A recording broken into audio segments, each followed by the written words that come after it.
ایک تخمینے کے مطابق پاکستان ہر سال بری تعلیم کی وجہ سے اتنا پیسہ کھوتا ہے جس طرح ایک سیلاب آیا ہو۔ پاکستان میں گزشتہ سال آنے والے سیلاب کی تباہ کاریاں تو آپ کے سامنے ہیں، لیکن حالیہ ایک رپورٹ کے مطابق اس سے جتنا بھی نقصان ہوا ہے، تعلیم کے اندر بری پرفارمنس کی وجہ سے پاکستان ہر سال اتنا ہی نقصان کرواتا ہے جتنا ایک سیلاب کی وجہ سے ہوا ہے۔ آپ تصور کر سکتے ہیں کہ پاکستان میں گزشتہ 63 برس سے عملاً ہر سال ایک سیلاب آتا ہے جس کا نام ہے تعلیمی سیلاب، اور جس کی وجہ سے ملک و قوم کا اتنا ہی نقصان ہوتا ہے جتنا نقصان ہوا 2010 کے سیلاب میں۔ پریشانی اور شرمندگی کی بات یہ ہے کہ پاکستان دنیا میں تعلیم کے حوالے سے بدترین کارکردگی میں دوسرے نمبر پر تو ہے، لیکن اس کا تعلق ریسورسز سے نہیں ہے۔ دنیا بھر میں 26 ایسے ممالک ہیں جو ریسورسز کے حوالے سے، معاشی ترقی کے حوالے سے پاکستان سے کہیں کم ہیں، لیکن تعلیم کے معاملے میں پاکستان سے کہیں آگے۔ آپ کے سامنے اس وقت ان ممالک کی لسٹ موجود ہے۔ ہم نے تعلیم کے اوپر بڑی بات بھی سنی۔ پرائم منسٹر یوسف رضا گیلانی نے 2011 کو تعلیم کا سال بھی قرار دیا، لیکن اس وقت تعلیم پر جو خرچ ہو رہا ہے وہ قومی پیداوار کے تناسب کے اعتبار سے صرف 1.5% ہے۔ پاکستان کے عوام کے شعور کا آپ اس امر سے اندازہ لگا سکتے ہیں کہ ایک حالیہ سروے کے مطابق 85% لوگوں نے اس بات سے اتفاق کیا کہ تعلیم یافتہ شہری ہی بہتر رہنماؤں کا انتخاب کرتے ہیں۔ پاکستان کے اندر تعلیم کی بھوک بڑھ رہی ہے۔ 20 سال پہلے 56% لوگ لڑکوں کے لیے کالج کو ضروری سمجھتے تھے، آج ایسے افراد کی تعداد 86% ہے۔ لڑکیوں کے حوالے سے بھی تبدیلی بہت امید افزا ہے۔ سن 1981 میں محض 15% لڑکیاں کالج کی تعلیم کو ضروری سمجھتی تھیں، آج تقریباً 60% اس کے حق میں ہیں۔ تعلیم کے حوالے سے والدین کی اولین ترجیح محنتی اور مخلص اساتذہ ہیں۔ ایک سروے کے مطابق تقریباً 80% والدین ایسے اسکولوں کو اچھا یا برا مانتے ہیں جن کے اساتذہ تندہی سے پڑھاتے، وقت اور ڈسپلن کے پابند ہوتے ہیں۔ بھلے ان اسکولوں کی چھت سے پانی ٹپکتا ہو، فرنیچر اور چار دیواری مرمت طلب ہو، اور وہاں نصابی کتب اور اسٹیشنری مفت نہ دی جاتی ہوں۔ اگر یہ تمام کام ہو تو سونے پر سہاگا، لیکن اگر استاد مخلص ہو تو والدین اپنے بچوں کو ایسے اسکولوں میں ضرور بھیجیں گے۔ ایک سروے کے مطابق اوسط گھرانے کی آمدن کے مقابلے میں سرکاری اسکول کے اساتذہ کی تنخواہ 4 گنا سے زیادہ ہے۔ تاہم اچھی آمدن اساتذہ کو اپنے کام لگن سے انجام دینے میں معاون ثابت نہیں ہو رہی۔ ایک دن میں 15 سے 20% سرکاری استاد کمرہ جماعت سے غیر حاضر ہوتے ہیں۔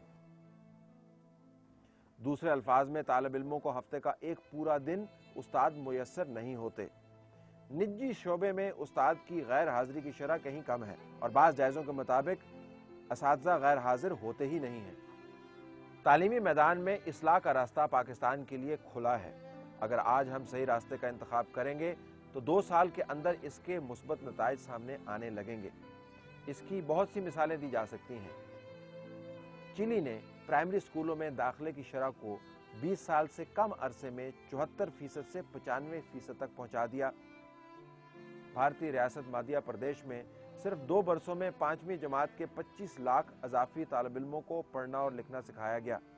برازیل کے ایک علاقے میں تعلیمی اصلاح کے پروگرام کے ذریعے 8 برس کے بچوں کی شرح خواندگی صرف 3 برس میں 49% سے بڑھا کر 73% کر دی گئی۔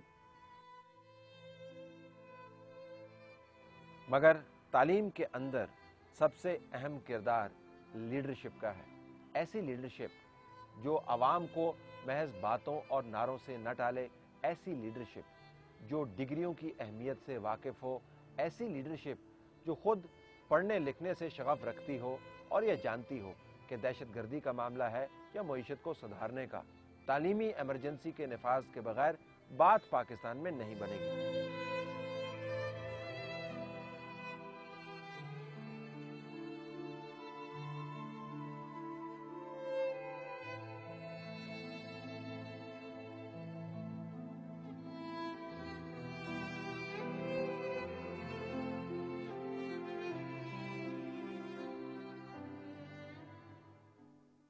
یہ حقائق آپ نے سنے. باقی بحث تو چلتی رہے گی پاکستان کے اندر, دوسرے معاملات کے اوپر بھی بات کریں گے, لیکن یہ وہ معاملہ ہے جس کو ہم نے بطور کاز لے کر چلنا ہے. اب آپ کے سامنے میں ایک پٹیشن رکھ رہا ہوں, ایک درخواست رکھ رہا ہوں, جس کو میں آپ کے سامنے سائن کروں گا, لیکن پہلے وہ میں درخواست اور پٹیشن پڑھنا چاہتا ہوں تاکہ آپ کو اندازہ ہو کہ میں کس چیز کے اوپر سگنیچر کر رہا ہوں.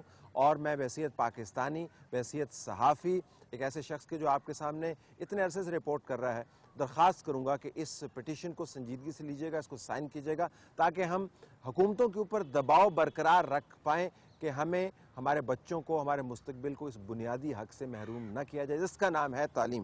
یہ پٹیشن آپ کے سامنے ہے کہ پاکستان کی تعلیمی ایمرجنسی آپ کے لیے, ہم سب کے لیے, پاکستان کے 2.5 کروڑ بچے تعلیم کے آئینی حق سے محروم ہیں. اسکول جانے والوں میں سے بھی چند خوش قسمتوں کو ہی وہ معیاری تعلیم مل رہی ہے جو 21ویں صدی میں آگے بڑھنے کے لیے ناگزیر ہے. یہ ہے پاکستان کی تعلیمی ایمرجنسی, جس کے معاشی اثرات اربوں روپے سالانہ نقصان کی صورت میں ہمارے سامنے ہیں, اور انسانی سطح پر جو زیاں ہو رہا ہے اس کا تو اب تخمینہ بھی نہیں لگایا جا سکتا. کسی بھی ہنگامی صورتحال میں لیڈرشپ کا کردار کلیدی حیثیت رکھتا ہے. تو آئیے ہم سب مل کر اپنے ملک کے رہنماؤں پر زور دیں کہ وہ ہر بچے اور بچی کو ایک مناسب سکول اور ایک مخلص استاد, قابل استاد فراہم کرنے کے لیے اپنے آئینی فریضے کو سنجیدگی سے لیں. اس عرضداشت پر دستخط کر کے تعلیمی ایمرجنسی سے نپٹنے کو پاکستان کی, اس ملک کی اولین ترجیح بنائیے. اور یہ درخواست ہم کر رہے ہیں بنام وزیر اعظم پاکستان اور تمام وزرائے اعلیٰ. التماس ہے محترمین کہ 2011 میں جسے تعلیم کا سال قرار دیا گیا ہے, آپ تعلیم کو عملی طور پر اپنی پہلی ترجیح بنائیں اور ملک کے ہر بچے اور بچی کو تعلیم کا آئینی حق دلوانے کے لیے جامع منصوبہ بندی اور پھر اس پر عمل درآمد کو یقینی بنائیں.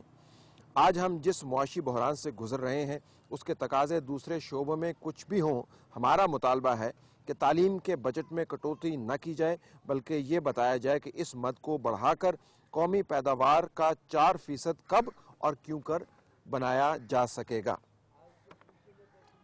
اب میں آپ کے سامنے اس کو سائن کرتا ہوں, نام میں اپنا اس کے اوپر لکھ رہا ہوں.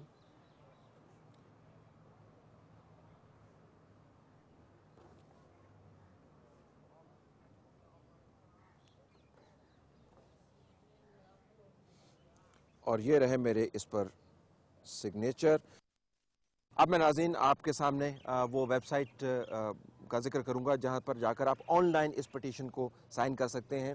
یہ ہے ایجوکیشن ایمرجنسی educationemergency.com.pk. یہ ہے ایجوکیشن ایمرجنسی. اس ویب سائٹ پہ جائیے گا, یہ پٹیشن وہاں پر موجود ہے, اپنے سگنیچر اس کے اوپر ڈالیے گا. ہم آپ کو ریمائنڈ کرواتے رہیں گے کہ ملک کے اندر اگر کوئی ایمرجنسی ہے تو وہ تعلیم کی ایمرجنسی ہے. This is the mother of all emergencies.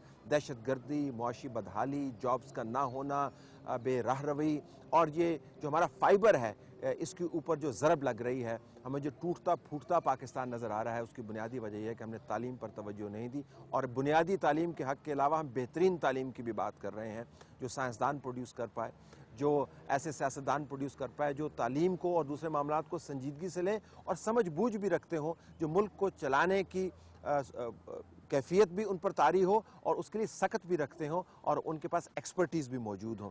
یہ تبھی ہوگا جب ملک کے اندر تعلیم ہوگی. ہماری طرف سے آج صرف یہی کچھ. اس عرضداشت کو سائن کرنا نہ بھولیے گا. طلعت حسین کو اجازت دیجیے. اللہ حافظ.